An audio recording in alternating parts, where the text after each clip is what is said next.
Значи, важното е, като се събудя през нощта, ме обхваща някаква мисъл хорорна за това, как е било с Хайнц. Усетих някакси усещането през събота и неделя, петък, събота и неделя, тая близост, която усетих, тая уютност и тая интимност ме приближи до усещането от онова време, когато просто не знае какво да направя, какво да захвана с живота си. Оставих се, докато, значи, имаше това си го мислих през нощта. Значи имаше едно време, докато правих неща, които бяха мои. Например, следването с Ане, после опитите там с някакви други мъже, да се запознава с някой друг мъж, да направя това, да направя това. Имаше нещо време, което беше свързано с мен, с това, което аз правя. И когато се запознах с Хайнц, започнах, значи неговото запознанство и с Хайнц, започнах да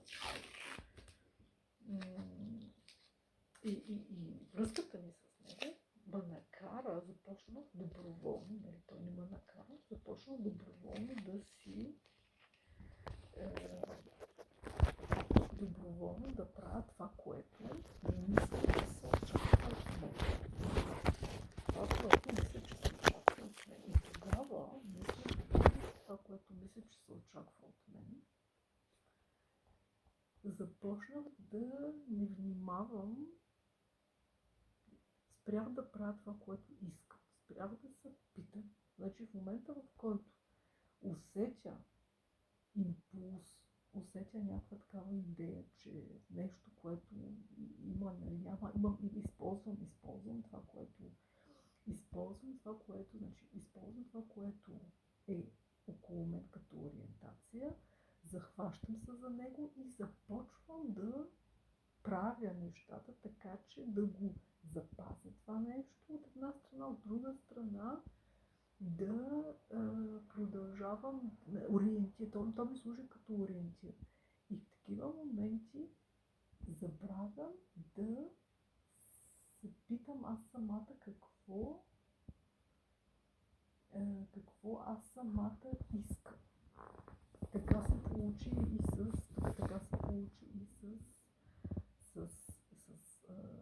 Хайнц.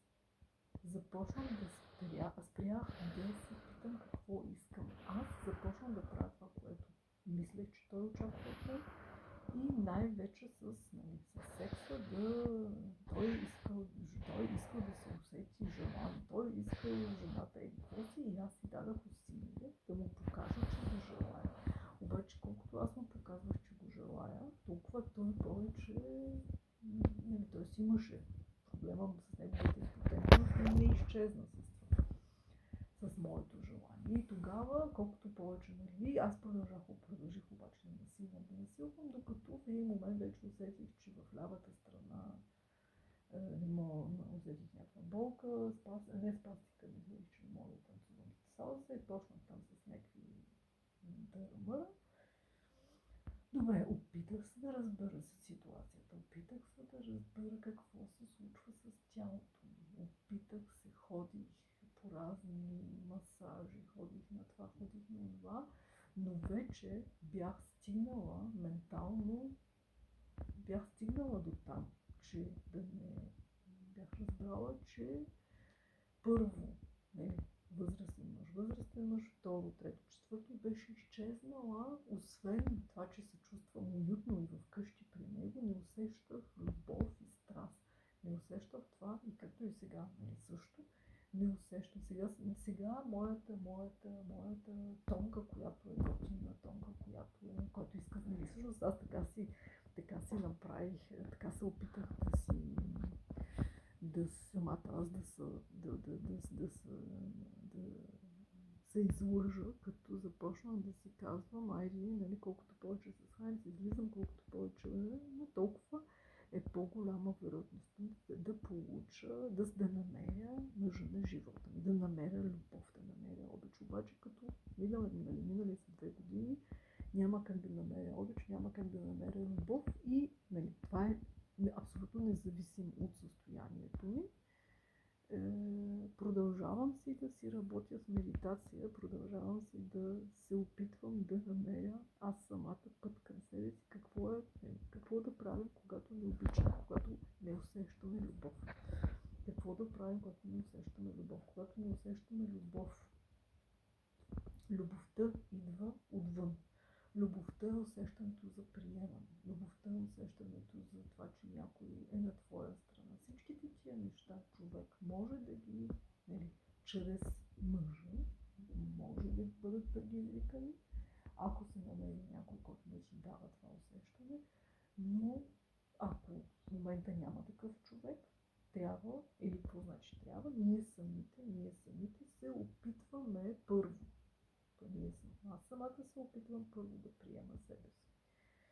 Опитвам се да приема себе си. Аз самата се опитвам да бъда добра към себе си. Аз питам какво е това, което искаш. Но трудно е. Трудно е в момента, в който се усетя този уют, усетя сигурността, която чрез неговото присъствие в живота ми се получава. В мен е трудно в такъв момент да... Не, какво значи трудно?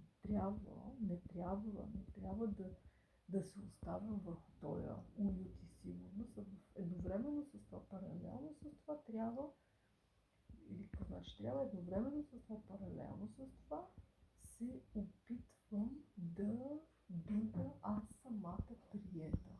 Аз самата да се приема. Аз самата да приема всичко, което се случва около мен. Аз самата да приема факта, че миналата седмица в петък ходихме да пазаруваме. В събота Хайнско каза, че ме било криво, защото какво стана? Не, в петък му беше криво. Как беше, но в неделя колко му харесало, че сме закусили заедно, че в събота не знам си какво е такива някакви. Значи в такива моменти, когато видя, нали, че неговото настроение слиза надолу, интуитивната ми реакция е да се обърна към него, да повиша настроението, да внеса хармония и такива разни неща, които ми струват енергия. И тая енергия, която ми струва, ми липсва на други места. Липсва на други места и на тия други места се опитвам да енергията на тия други места се опитвам енергията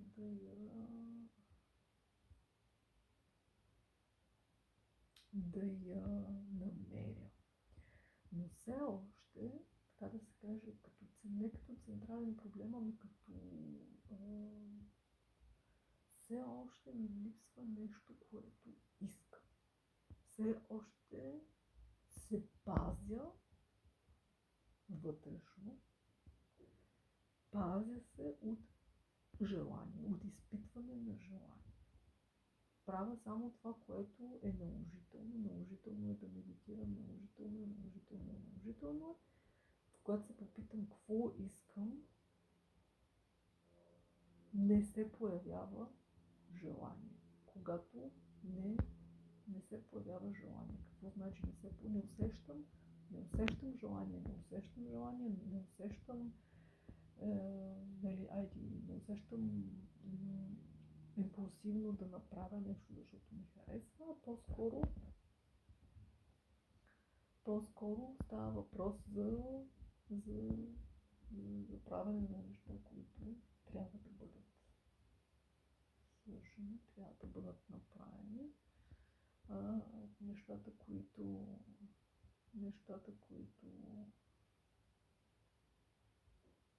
ми се искат,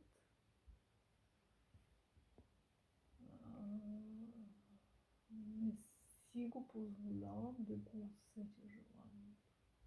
Не позволявам да усетя желанието.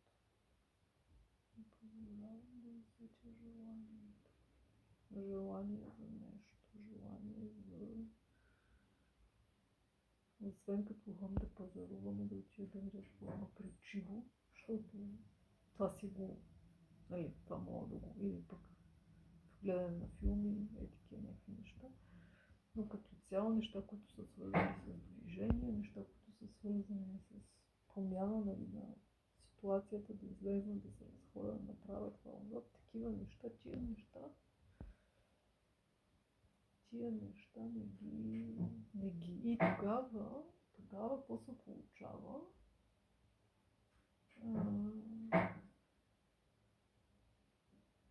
Спах по 7 часа, не съм пила достатъчно вода, всички тия неща, които в продължение на последните 4-5 години ги правих съвсем истински и сериозно за мен самата. Сега, последните месеци, малко тия не нямам, значи енергията, която да влагам, за да поддържам връзката с Хайк, за да правя всички тия неща с него, около него, за него, ми липсва, тая енергия ми липсва. Тогава нещата, свързани с него, имат някаква важност, правя ги. В същото време нещата, по които са свързани с мен, правя само наложително. Часовете при лекарите, системата, едикво си. Добре, айде да кажем, че това е някаква малка промяна, която сега усетих и я обхванах. Ясно ми е обаче, че трябва да си продължа с моята